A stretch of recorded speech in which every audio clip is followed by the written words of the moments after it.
This is BYU Sports Nation, brought to you by the BYU Store, simulcast on BYU TV and BYU Radio.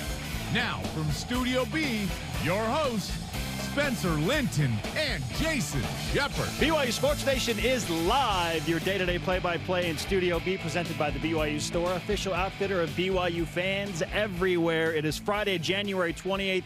This is how we do it. Wherever and however you're connected, great to have you with us. I am Spencer Linton, teamed up alongside my fellow Jersey boy, Jason Shepherd.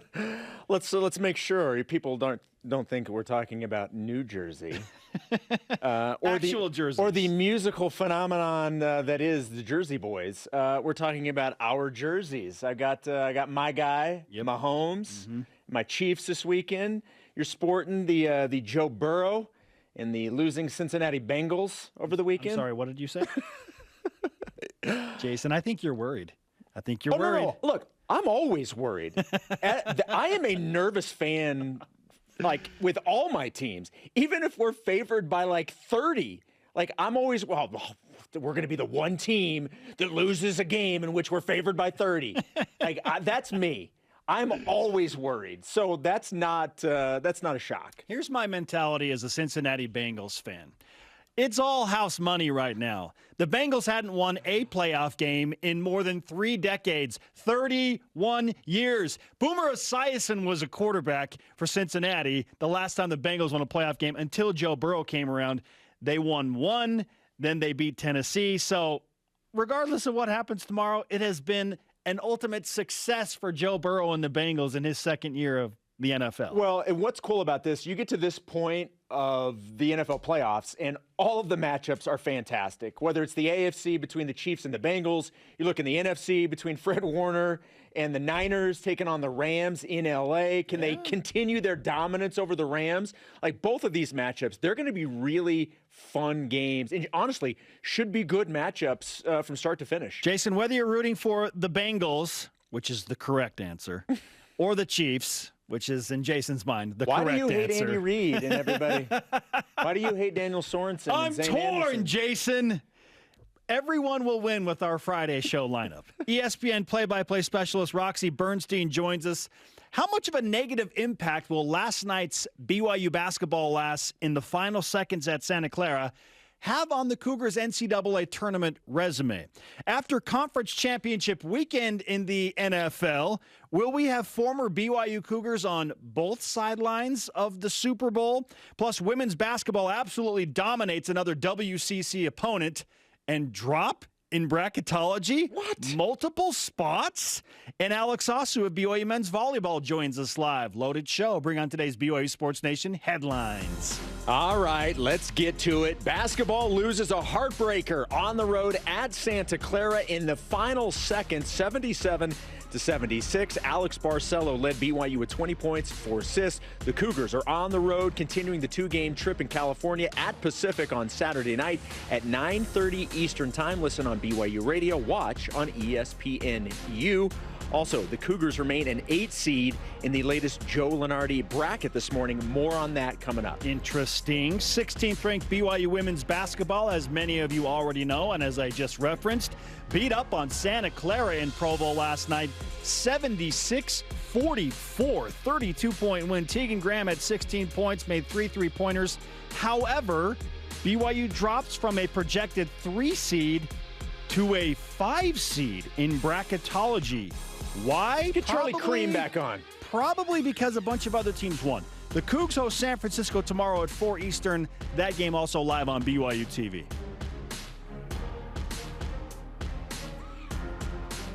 All right, men's volleyball gets the win over Mount Olive. Last night in 5 sets, freshman Mix Romanus had a season and career high 23 kills. Davide Gardini left in the first set with an ankle sprain. Hopefully he's going to be okay and it's not too serious. The two meet again tomorrow at 9 Eastern on BYU TV and the app. Wild match between the Cougars and Trojans, and who knows what's going to happen when you have a young team trying to figure some things out on the BYU side. BYU Athletic Director Tom Holmoe held his semi-annual presser yesterday with several members of the media. He discussed the future of BYU athletics in large part, specifically as it pertains to the Cougars integrating into the Big 12. Recruiting, we'll have much more on this coming up in What's Trending. All right, we were just talking about it. Cougars in the NFL this weekend. Andy Reid, Daniel Sorensen, Zane Anderson, and the Chiefs hosting the Bengals on Sunday in the AFC Championship game at Arrowhead. And Matt Bushman, right, Jason? And Matt Bushman. Okay. Yes, please. Probably not going to get on the field because he's on the practice squad. But yes, he's there. Okay. Thanks for bringing up another member You're shunning welcome. for not being a fan. It's fine. I Whatever. do what I can. The NFC Championship game features Fred Warner and the 49ers in LA against the Rams. The winners meet at SoFi Stadium in the Super Bowl on February 13th. 21st ranked BYU women's gymnastics hosting their first meet of the season at home in the Smith Fieldhouse. Number 23 Utah State in the building tonight, 9 Eastern, 7 Mountain. You can watch that meet live on BYU TV with the rest of the Gymternet. BYU Baseball's Cole Gamble and Andrew Pintar were named to the 2022 Perfect Game preseason WCC All-Conference team. Also, Pintar was tabbed as the conference's Player of the Year. Wow. If you want to see this team, the Cougars are holding scrimmages today at 2 p.m. and tomorrow at noon at Miller Park. Both are open to the public, and both scrimmages are free. A lot of sunshine, still be cold, bring a jacket. BYU track and field at the Washington Invitational in the Seattle area. Connor Mantz, by the way, was named a 2021 NCAA Division I Men's Cross Country National Scholar Athlete of the Year by the USTF CCCA. He's now won this award just like he did the national championship, Jason, in cross country in back-to-back seasons. That's what he does. He goes back-to-back. Everything he does, it's back-to-back. Unbelievable. I like it. Men's tennis hosts Grand Canyon today. The match is set to begin at 2 o'clock Mountain Time. The women's team, they are on the road facing Cal at Berkeley.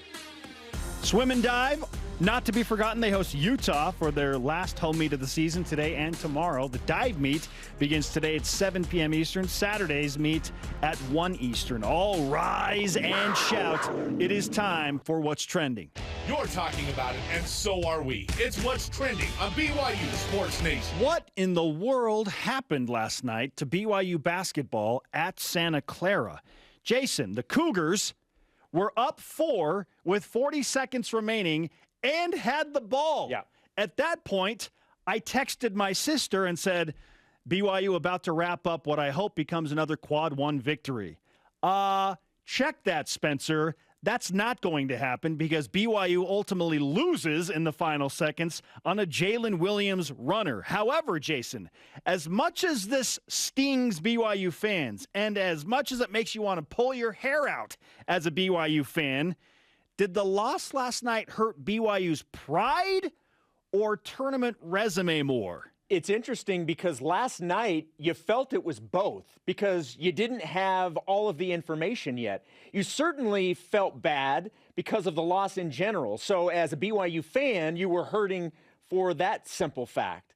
But you also thought, well, they've got to take a hit because it's another loss. Well, this morning actually brings a lot more clarity to that, and it looks like BYU really wasn't given any negative marks for that loss last night in terms of the metrics. Most everything stayed the same for the Cougars. Look, and we spent a lot of time yesterday even though we certainly expected BYU to win the game, talking about how good Santa Clara was and that this team is dangerous. Now, again, we expected BYU to win, and they should have won. There was just too many mistakes at key moments during that last 45 seconds that cost the Cougars the game. But the metrics today say that it did not hurt them. And so right now, you go in saying, well, right now it just dinged the pride.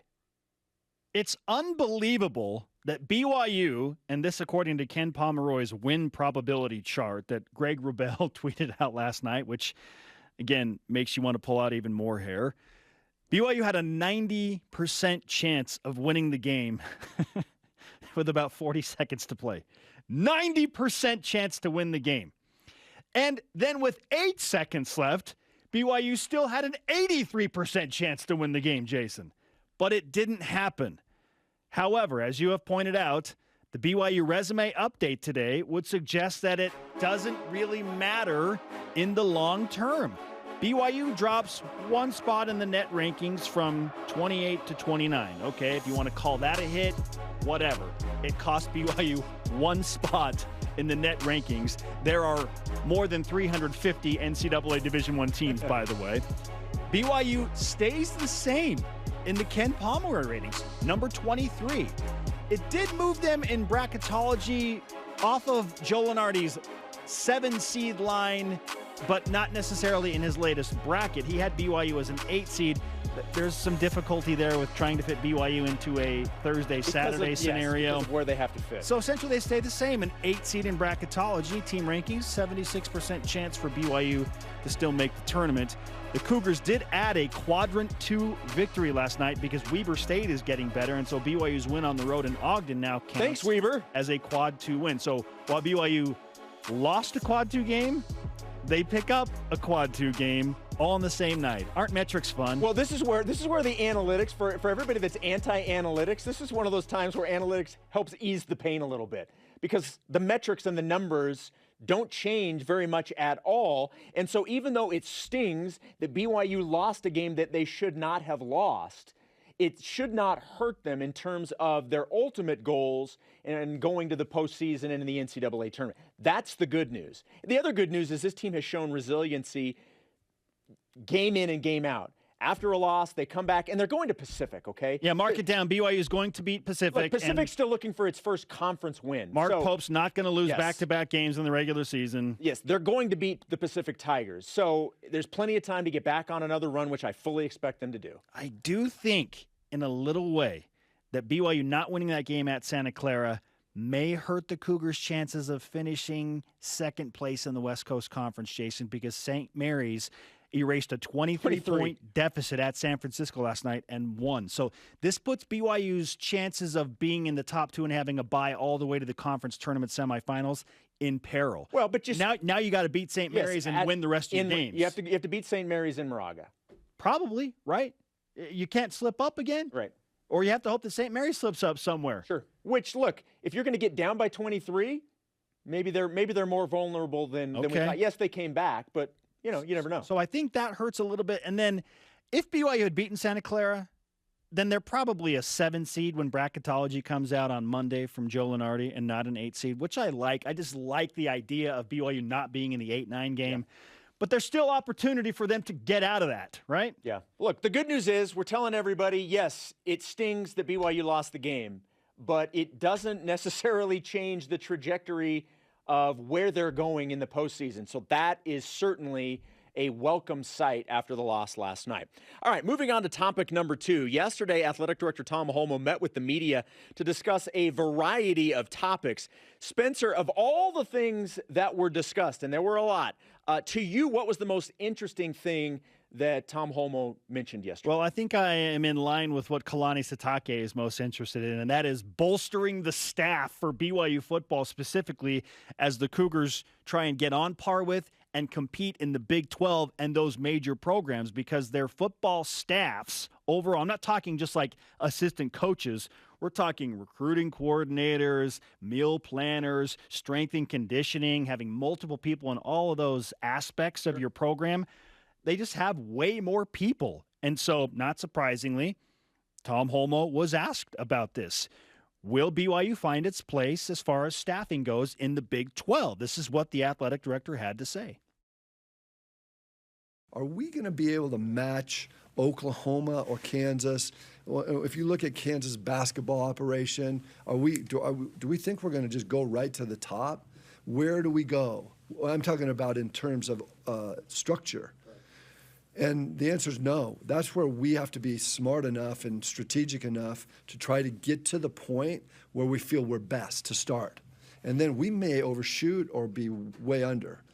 But you want to be as close to where you think is right for BYU. And that's what we're doing right now. So to me, Jason, that means that BYU is going to add more staffers, not as many as Kansas and Oklahoma, but they will add some and try and do so in a very, very, as he said, strategic way. Well, and the way I took it, it was that, look, if we say, okay, Oklahoma and Texas have X number of guys, that doesn't mean we have to have the exact same number. But we go in thinking this is what's going to work for BYU. Then when BYU gets in it, then you say, okay, well, based off of what we thought, maybe we need to adjust this. Maybe we need to adjust adding 4 or 5 more. Or maybe we actually have too many now. So I think it was all about we need to do what's best for us now. Then when we get in, we can adjust it further based off of what the actual reality is once we're there. I think that's a great way to approach it. Okay, what about you? What was number one for you? Look, there were a lot of things, but one of the things that stood out to me was when he talked about recruiting, because what do we say? It's a cliche. It's the lifeblood of any program. It's how you can recruit, and I loved how emphatic Tom was talking about how things have improved in such a short period of time since announcing they're going to the Big 12 regarding their recruiting. Yeah, there's no question the recruiting is totally different. I want to separate those. I think our recruits understand that. I don't think there's any question that we lost recruits in the past because we weren't a member of a Power 5 conference. And some of those recruits had offers to play in a P5 conference, and now that can't be the argument. No, and I liked what he's like. It may not necessarily. It's not going to change everything, but something that was viewed as a negative against BYU is no longer on the table for others to use. So it helps even the playing field that they're now going to be a P5 member of a conference. Yeah, while you wouldn't have gotten some of the bigger recruits that are members of the Church of Jesus Christ of Latter-day Saints in the past, now you've put yourself in a category to truly compete with Utah and Stanford and Oregon and USC, saying, hey, we are a P5 now. In fact, if you don't want to play in the Pac-12 and you want to test your skills in the Big 12, why don't you come this direction? And I like that. It's not going to fix everything. The honor code is still going to provide challenges for BYU to recruit on because not everybody's going to want that. Sure. Not everybody's going to want that collegiate experience as a student athlete. But those that are certainly the highest level members of the church are now looking at BYU as, okay, they're in the club. Yes. You're no longer immediately taken out of the running because you're not in a P5 conference. That's there now. So as he said, it's no longer an argument. And a credit to BYU for being Power 5-like even when they weren't in the Big 12. Yep. BYU in the West Coast Conference still trying to do something they haven't done on the basketball side, at least the men, and that is win some type of WCC championship, whether it's in the regular season or it's in a tournament format. Our question of the day is about BYU men's basketball. Did last night's loss to Santa Clara hurt BYU's pride or NCAA tournament resume more? Let's go to Voice of the Nation. This is the Voice of the Nation on BYU Sports Nation. At Jonathan Hawk answers on Twitter, without a doubt, last night's loss to Santa Clara hurt BYU's pride the most. BYU did everything to win the game in the second half until the last 50 seconds of the game, where the Cougars made every conceivable mistake to hand Santa Clara the win. Hashtag BYU. Yeah, of the 3 or 4 mistakes down the stretch, if one of those is different, BYU likely still wins the game. Oh, boy. All right, coming up, what's the chance for another BYU guys Super Bowl? And ESPN play-by-play specialist, friend of the program, Roxy Bernstein, joins us. Does he think BYU will still finish at least second in the WCC after last night's loss? This is BYU Sports Nation.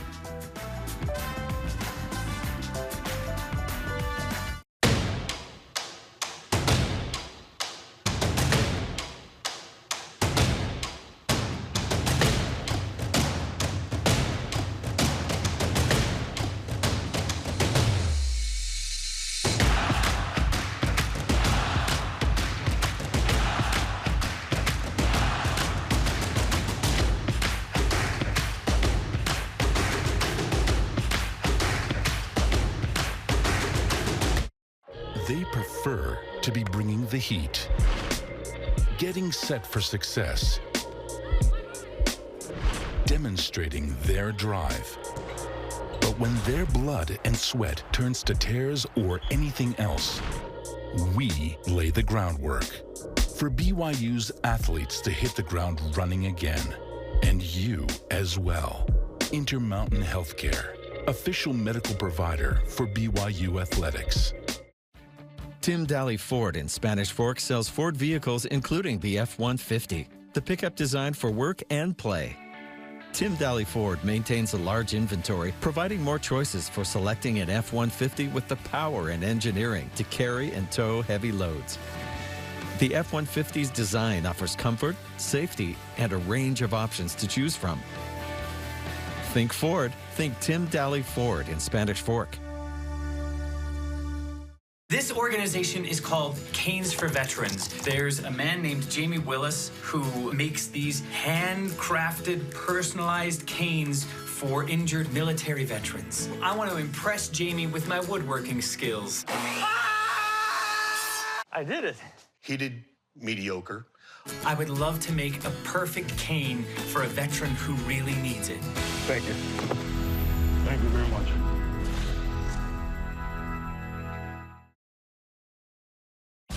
This portion of BYU Sports Nation is presented by Mountain America, the official credit union of BYU Athletics.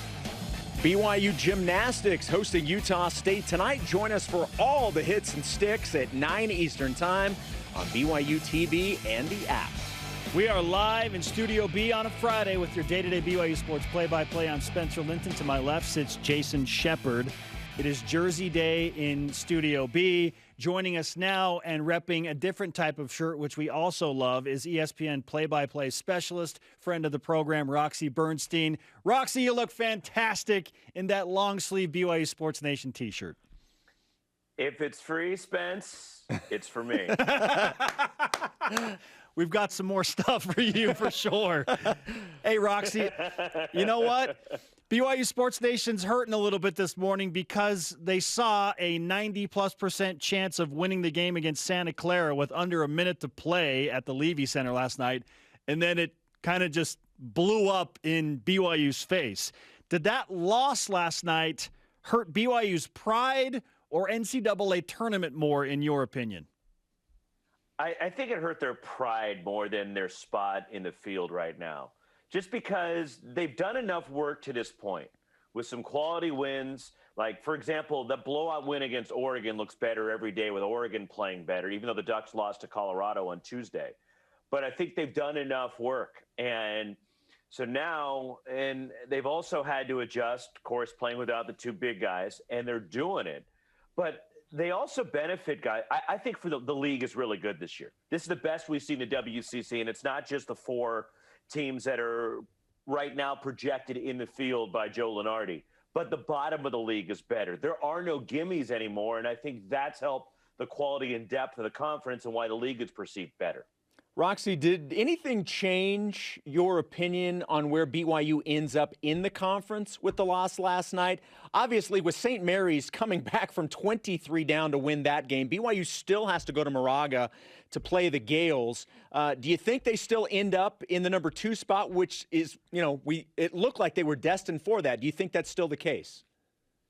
I think it's going to be tough because I like the way St. Mary's is coming on now, and you alluded to the game last night. They stole one, right? They were down 38-15. Sheesh. And somehow they found a way to come back on the hilltop on the road in San Francisco and win. So that's a critical victory for them. They played better recently. I like the veteran experience that St. Mary's has. Now, BYU has the win over the Gales, and they still have to play Gonzaga as well. It's not going to be easy for anybody just to automatically walk to the second spot, but we know how critical getting that 2 seed is when you get to Orleans Arena in Vegas. You get the double bye. So this is going to be a challenge for both teams to finish strong. At this point, I think St. Mary's has a little bit more. And what concerns me about BYU is the lack of size. Yes, Fousseyni Traore does a lot of things for you. But Matthias Toss is playing at such a high level for St. Mary's. He's a difficult matchup, I think, for BYU. Yeah, for me, where it hurts the most, if we're talking positioning and resume, no, BYU's still a tournament team like you've talked about, Roxy, but man, it kind of feels like BYU losing at Santa Clara has now the Cougars pacing for that number 3 spot, and you got to play on Saturday instead of being able to wait until Monday, which stings. But we'll see how it plays out. As it pertains to a 4-bid conference, San Francisco losing last night, are you still buying the West Coast Conference as a 4-bid league for the NCAA tournament? The eye test tells me that USF is a tournament team. So that would be the 4th in my eyes, with BYU, St. Mary's, and certainly Gonzaga in the field.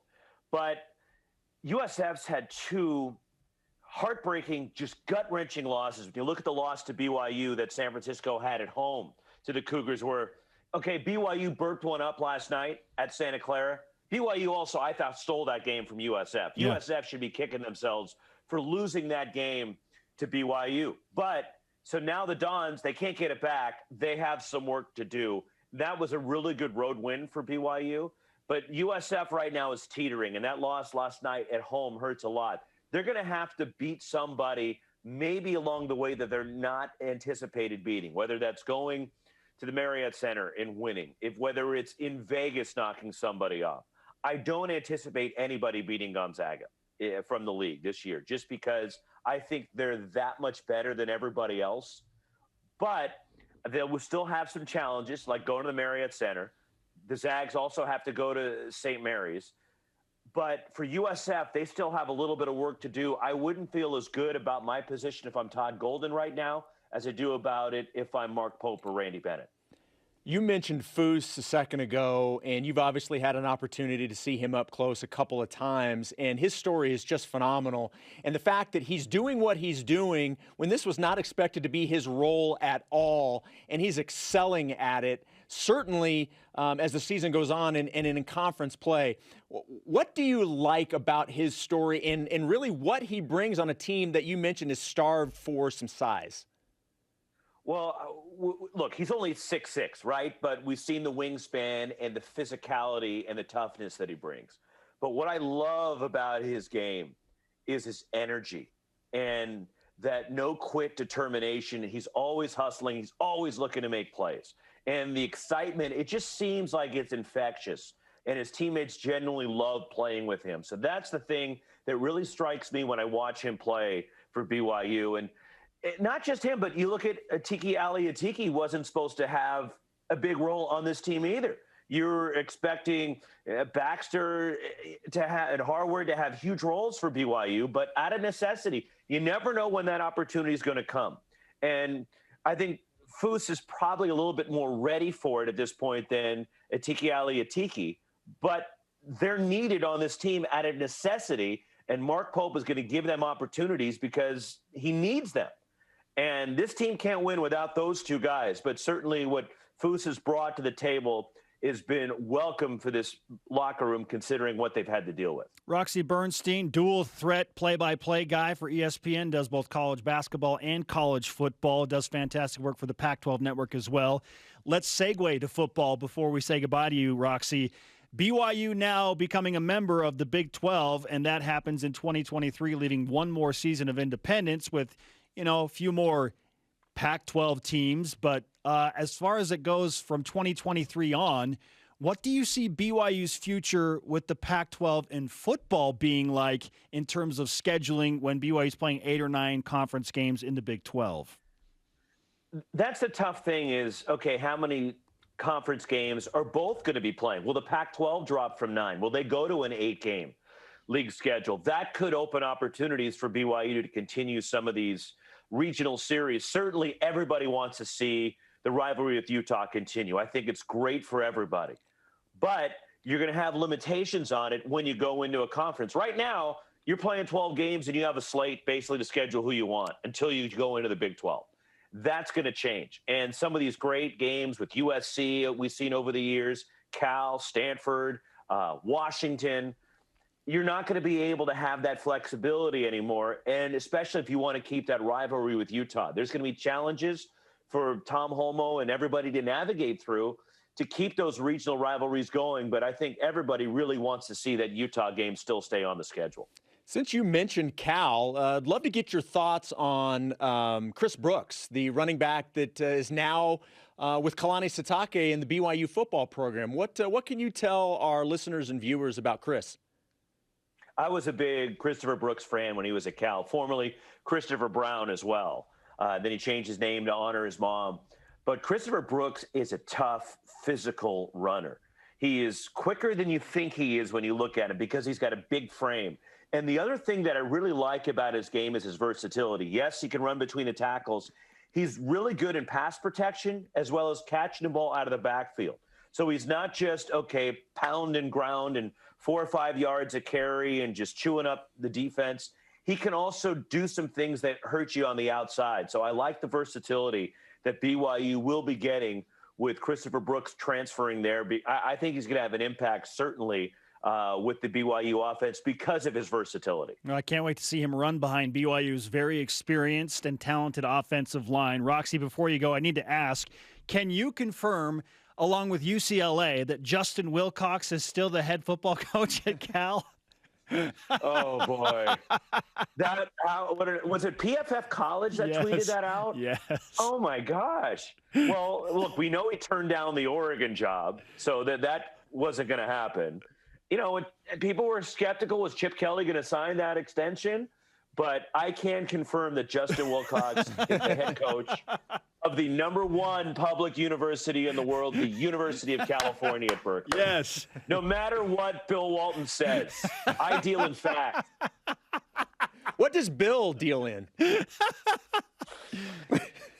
That's a very good question. I don't think we want to know the answer to that. Oh, my goodness. Has there ever been a greater question than that?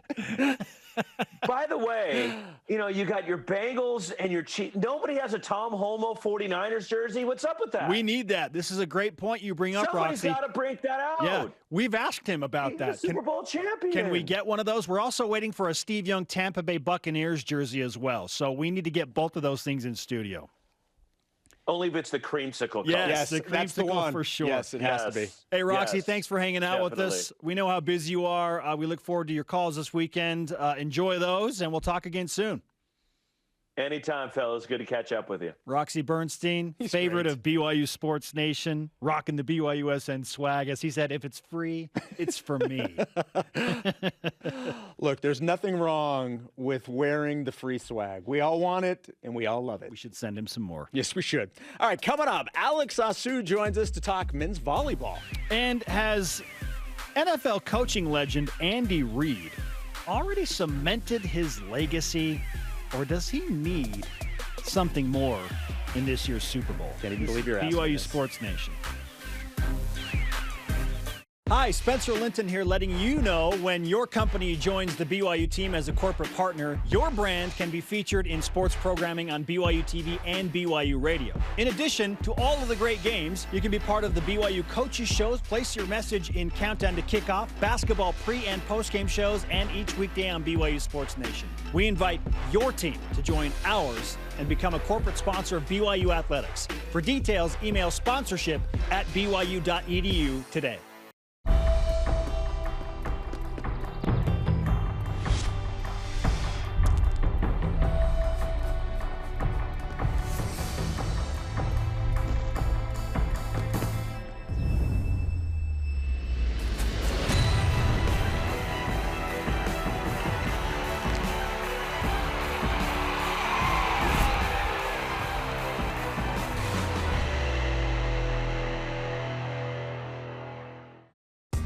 BYU Food to Go's convenient location at 2191 North Canyon Road in Provo makes bringing popular BYU foods to your next event easy. Everything's ready when you need it at the drive and load pickup. You drive in and they load no matter the weather. And stop in the on-site creamery for great BYU chocolate milk and ice cream. BYU Food to Go, bringing campus to your table. Call for details, 801-422-5001. I'm Lisa Valentine Clark. And I'm Richie T. Every weekday morning on The Lisa Show, we share fun, inspirational, and relatable ways to make your life better. Think of us like breakfast for your ear holes. Yeah, think of us like that. That's The Lisa Show, weekday mornings on BYU Radio. Start your day in a positive way. You don't want to start your day in a negative way. No, we got too much of that. Yeah, let's be positive. For you sure. positively want to start your day in a positive way. Absolutely. Nailed it. BYU Sports Nation is brought to you by Maersk, enabling global trade for a growing world. The 16th ranked and dominant BYU women's basketball team looks for their 27th win in a row at home on Saturday, hosting San Francisco. Watch the game live at 4 Eastern on BYU TV and the app. Still trying to figure out how our guy Charlie Cream, who's fantastic and joined us yesterday. Joined us on this show yesterday. BYU said was the number 12 team overall in his bracketology standings, which had them as the final 3 seed. A new bracket is released today, and they're a 5 seed, which means, Jason, they dropped at least 5 spots from 12 to what I'm thinking is they're the first 5 seed right now, number 17 overall. But still, why the 5-spot drop? Is it because there were so many upsets that other teams leapfrogged? That has to be, because they had a 33-point lead beginning the fourth quarter. It was amazing. Hey, whatever. Just keep winning, ladies. He is Jason. I am Spencer. It is Jersey Day in Studio B. This is BYU Sports Nation. To interact with the show, follow us on all of the social media platforms, including Facebook, Twitter, Instagram, YouTube, and TikTok. Let's whip it. The Cougar Whip Around presented by Visible. Correct that. By Maersk, your integrated container logistics company, enabling global trade for a growing world. All right, I'm going to read this under protest because I think this question is ridiculous. Andy Reid is the only coach ever to take 2 different teams to 4 straight conference championships in the NFL, obviously doing it with the Chiefs and previously with the Eagles. But does he need another ring to solidify his legacy? Spencer, what say you? No, he doesn't need another Super Bowl ring to solidify his legacy, which is why it's perfectly fine for the Bengals to beat the Chiefs. Okay, Jason? Look, we're not going to give you a pity victory. This is not going to help Andy Reid. He's already incredible and wonderful and fantastic, and we love Andy Reid. So if he loses, no, it doesn't hurt his legacy at all. It's totally okay if the Bengals beat the Chiefs. Okay, well, it's not okay, but no, he does not need it. Honestly, he probably didn't need the Super Bowl for his legacy, but having it certainly cemented it. Yeah, I think that there were some naysayers. No, there were, but I think he had done enough that I think he was still going to be a Hall of Fame coach. Getting the Super Bowl ended any discussions, so he does not need it for his legacy. Although adding another Super Bowl is going to be nice. No, please. What's the chance of a 49ers-Chiefs rematch, meaning BYU guys will be on both sidelines of the Super Bowl again? Look, it's, I don't want to say probable, but likely. Look, Chiefs are favored by a touchdown. The 49ers seem to own the Rams. 6 wins in a row for the 49ers over the Rams. Look, you would think that that's how this plays out. So I would say likely. It's a coin flip. You know, I'm banking that one of the teams will feature BYU guys or a BYU guy in the Super Bowl. Both, I'd probably put it about, 40%. The 49ers, yes, they have owned the Rams, but I don't know. I think the Rams are playing much better. Playing better football than the 49ers are overall right now. All right, we were just talking about this. BYU Women's Hoops drops from a 3 seed to a 5 seed in the latest bracketology. Does it all boil down to just other teams leapfrogging the Cougars because of better wins? Yeah, and that's what stinks about this is BYU, and Charlie Cream told us this yesterday, they have hit almost the ceiling as far as they can climb up bracketology. The three seed is probably the ceiling for BYU. If they handle Gonzaga and they run the table, then they absolutely deserve a 3. At worst, a 4 seed. Yeah, Jason. 5. That's really surprised me. But they're just going to be relying on other teams above them to continue to lose, and you hate to have that out of your control. So, yeah, that's what it's become. Scoreboard watching and then keep dominating the West Coast Conference. In a list of the best bars. I can't believe we're having this discussion. No, not energy bars or candy bars, but like an actual bar or pub in every college town. Big Game Boomer listed So Delicious as the best bar in Provo. Did Big Game Boomer get it right, or is he wrong and it's, I don't know, swig? Look, I am not going to answer this question because I'm not 100% sure which one is currently the official Contracted one of BYU athletics. So I'm going to say that he's in the right genre. Yeah. As to which one, I don't know. Nobody said it couldn't be a soda bar, right?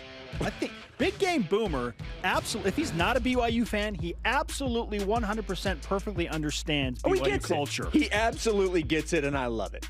Yeah. All right, coming up, why the worst performance of last night came from this very studio. Plus, BYU men's volleyball survive a thriller. Alex Asu played a big role coming in late to help the Cougars sneak it out in 5 sets. He joins us next on BYU Sports Nation. And he's a Niner guy. Yes, he is. I know what it's like to be overlooked, to be doubted, to fly under the radar. I only had one offer coming out of high school, but I was ready for every moment, every opportunity, and every shot that I got. Now I'm playing professional basketball, aiming to be one of the best shooters on the planet. And I'm just getting started. Be ready for your moment with Rapid Reboot, the future of rapid recovery.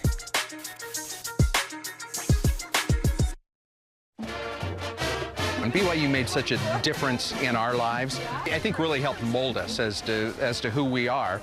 And so when we had that opportunity and came back to Boise and found out there was an active chapter, we thought, okay, that's something that I can really get behind and get involved in. We want to promote the BYU experience all over the region. We want people who leave BYU to still stay connected.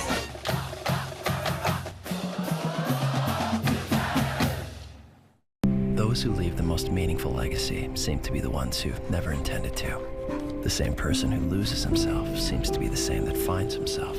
And why? Well, they give the best of who they really are with no thought of return. Find a cause you can put your heart into, my son, in which to lose yourself.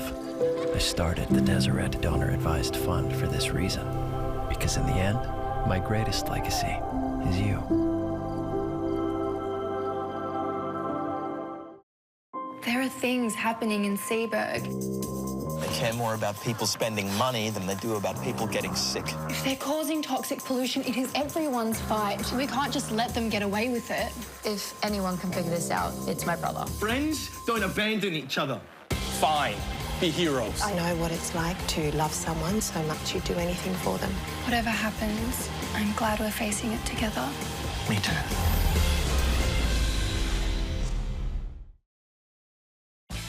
BYU Sports Nation is presented by the BYU Store, official outfitter of BYU fans everywhere.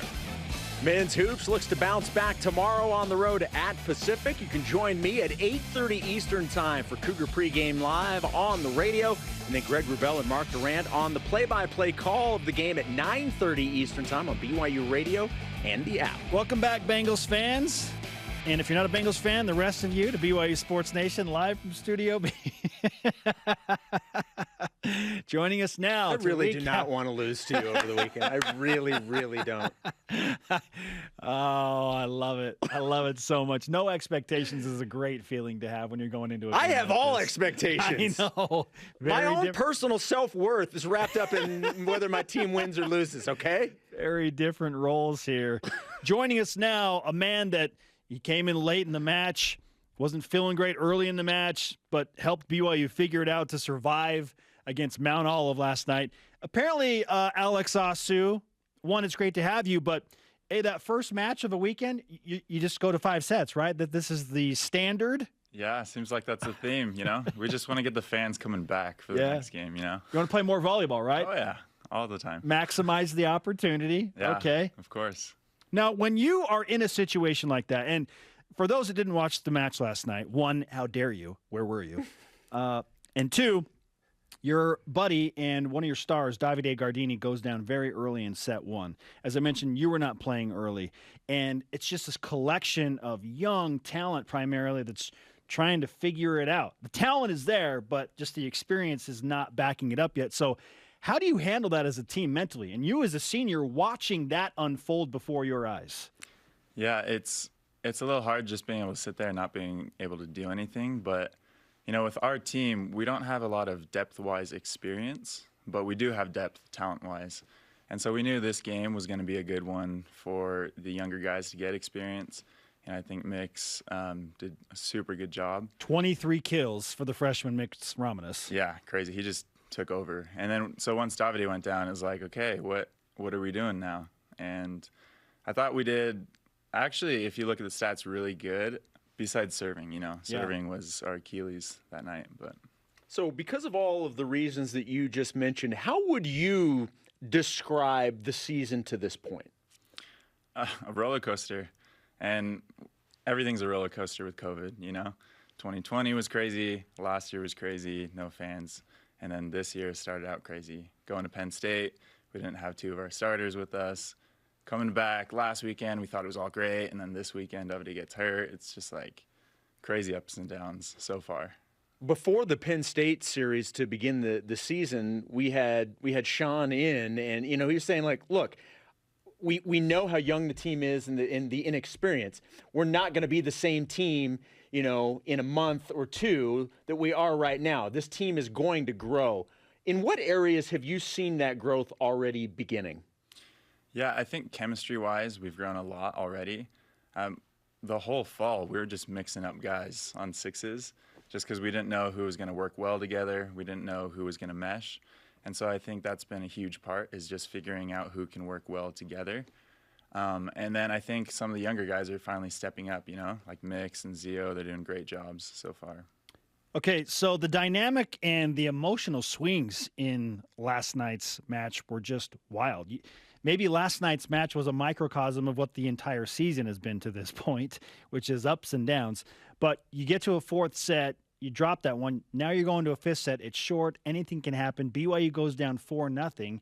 And then, Alex, you're in the match. You're trying to help stabilize something that felt like it was a little bit out of control. So what was the plan after the timeout when BYU's down 4-0 in a 1-15 winner-take-all 5th set?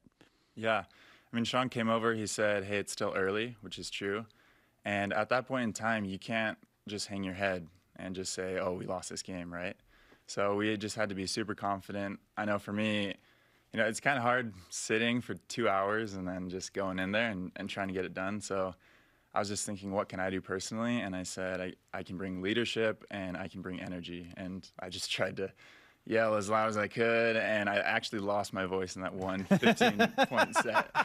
It's crazy, but yeah, we just had to rely on each other. John Stanley came in, did a great job. Mix still got some kills, and it was great. Yeah. What's this team like away from the court? What's this team like when you guys are just hanging out?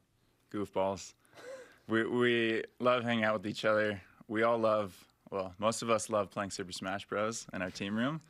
And that gets us heated. It's another competitive outlet for us. Wow. But yeah. More competitive on the court or Super Smash Bros? Hard to say. Depends on the day. That's fair. Who's your go-to character in that game?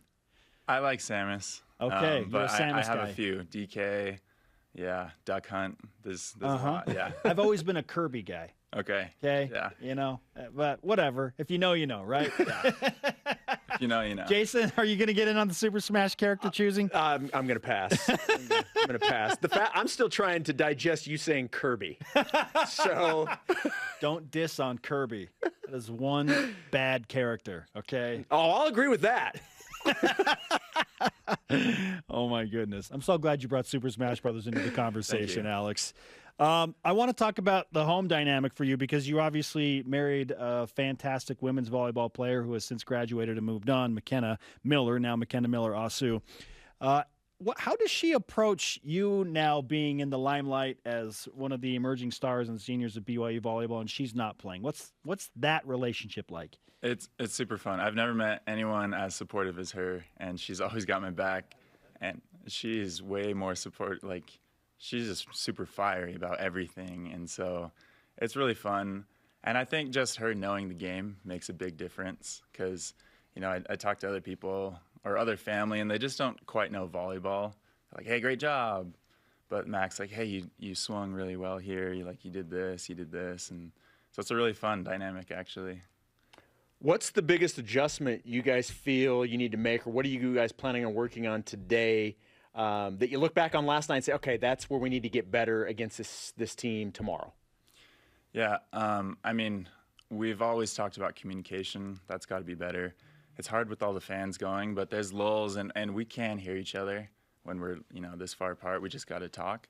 And then absolutely serving is we got to, especially on our home turf, we got to be able to serve the ball in. We got to be able to put pressure on the other team, make them play, right? I said service error a combined 49 times last night between BYU and Mount Olive. So I'm hoping Saturday does not present that scenario for both sides, just because it's hard to get into a rhythm, right? Yeah, it is. It's super hard. You can't win games if you're just giving them points, Yeah, really tough. Okay, Alex, before you go, we need to give you some BYU Sports Nation karma, of course, so that you can get back to work, do your thing on Saturday night. And for what it's worth, I mean, you have really bided your time. You've been very patient. You have waited, and now here you are. So how are you handling this season emotionally after, waiting in the wings and playing behind Gabi Garcia Fernandez? But now you're one of the guys. How does that feel? Feels good, and honestly, I'm just trying to take it in as it comes. I take each day, live in the moment. So I'm trying to have a lot of fun with it, and you can probably see it out there.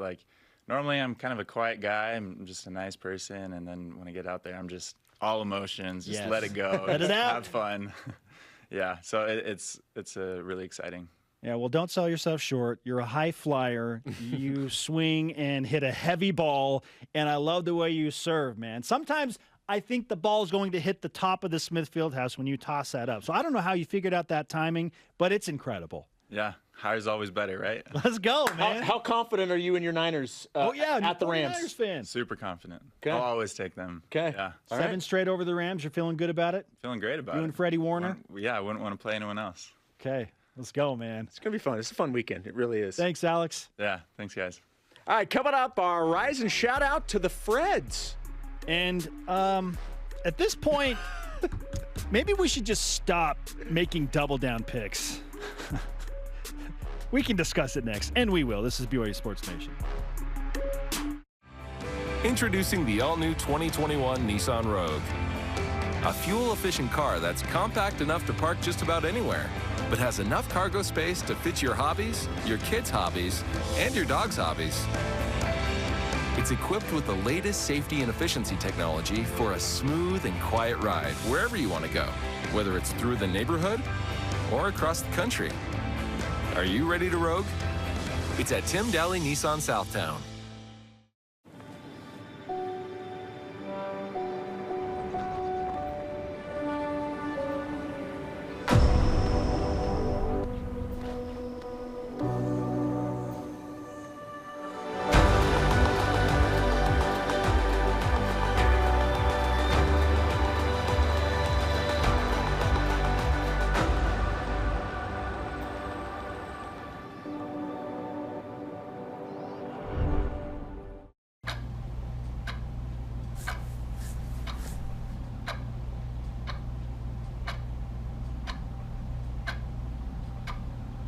So, do you tend to exaggerate or stretch the truth? What type of construction have you done? Every type. Like, name some. You ever been on a roof? Yeah. You ever stripped a roof? I keep my clothes on. Well, there's a little bit more to it than that. Oh, I know everything. I know a lot of stuff about makeup and nails. Have you done nail art? Yeah. I mean, I speak what I feel is true.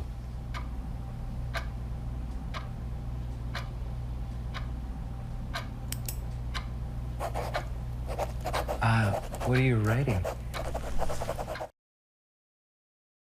This portion of BYU Sports Nation is presented by Mountain America, the official credit union of BYU Athletics.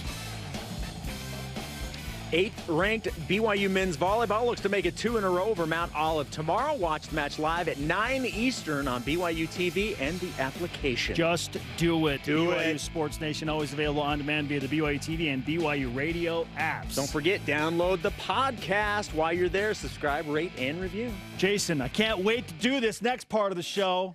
What, show how horrible we are? Been waiting all morning for this. It is time for our Double Down Picks recap from last night's BYU unfortunate and unexpected loss at Santa Clara. Jason, remind the people what you picked. I said Seneca Knight will score at least 14 points for the third straight game. He did not. He scored 7 points, so no point for me on that one. I also did not get a point on my second choice, which I said BYU will have 5 or more players score in double digits. BYU had 4. 4 scored in double figures, Jason, and BYU lost. I know. Look, we know why they lost. There was just too many mistakes down the end. They did enough to win that game in terms of, like, their stats. Yeah. Okay, remember how I said yesterday, if Santa Clara gets to their season average, then BYU is in big trouble? Well, guess what Santa Clara did last night, Jason? They hit their season average right on the head. Yeah. It took a last-second shot, but when BYU's up 74-70 with the ball and 40 seconds to play, I'm like, oh, there's no way Santa Clara's going to for sure not hit their season average, and they're probably not going to get to 74, but they did both, so I didn't get that point. Okay. Number 2, I said Fus Traore would have 12 points and 10 rebounds. I was just 1 bucket short. He needed 2 more points. He did have his double-double. He was incredible on the boards. You don't get a half a point for that. No, but I still score no points. All right, here's Jerem's. Jerem said Alex Barcelo was the game's leading scorer by 4+ points. That was incorrect. He was not the leading scorer. Jalen Williams was, and he outscored Barcelo by 6, so no points for Jerem. 0 for 6, baby. Yeah, his second pick, BYU wins by 7 or more points. The number is irrelevant because BYU lost. Oh, boy. Jerem should never project BYU to win with anything with a 7 in it. 17 Agreed. Plus, Agreed. 7 plus. No more. No more 7s. I'm putting the loss on Jerem. No more 7s. Standings remain. Jerem 29 points. I have 16. Jason and Dave, and their bench roll have a combined 5. So meaningless. Now our picks for tomorrow's Pacific game. What is Jerem going to pick? I'll read the first, you read the second, Jason. Okay. He says Pacific will score 59 points or fewer on their home floor. I like it. Okay. All right, his second. Someone will foul out of the game. He doesn't even specify what team. Just said someone. Random. Wow. Okay, well, those are Jerem's picks. Here's mine. Hey, of that. You thought Jerem's picks were mailing it in. Wait till you hear mine. My first one, BYU will not lose. Okay? They're not losing this game. I'm not even mad. I'm not even mad. All right, and then also, BYU will win the turnover battle. Ooh, those are my 2. That actually has been an Achilles heel for BYU. They've turned the ball over a lot lately. Yeah. So BYU's not losing this basketball game tomorrow. Okay. Number 1 for me. BYU is a 15-point favorite overall, according to Ken Pomeroy. They have not typically been a good first-half team. I think BYU will figure some things out and come out strong in the first half. Okay. They will lead by 8 or more at the half. Okay, I like it. So like they'll the have optimism. A quick start. Okay. All right? It'll be different. And Fus, sticking with him, he'll have his 4th straight double-double, Jason. It's been a remarkable run for him. He's a stud. He's averaging 8 points, 9 rebounds. It's going to be 4 straight double-doubles. Okay, our question of the day, did last night's loss to Santa Clara hurt BYU's pride or tournament resume more? Our elite voice of the day, presented by Sundance Mountain Resort at Biggest BYU Fan, says, I'd say BYU's pride. BYU still has an amazing resume. Santa Clara's not a bad loss because they've had some great wins. Their team is healthy, which they were last night. I mean, come on, man. Fred Warner came to watch BYU play. BYU's got to come up clutch for the future Super Bowl champ. All right, that brings us to our Rise and Shout Out, presented by Mountain America, the official credit union of BYU Athletics. Shout out to the actual Fred Warner who was at the game, and then the guy in the Fred Warner jersey who looked nothing like Fred Warner. Yeah, 2 Fred Warners. 2 Freds at the game last night. Fantastic. Got to win in front of Fred. Come on. Our thanks to today's guests, Roxy Bernstein and Alex Asu. Conversation continues 24/7 for Jason. I am Spencer. Shout out to Wayne Young. We'll see you tonight for gymnastics at 9 Eastern.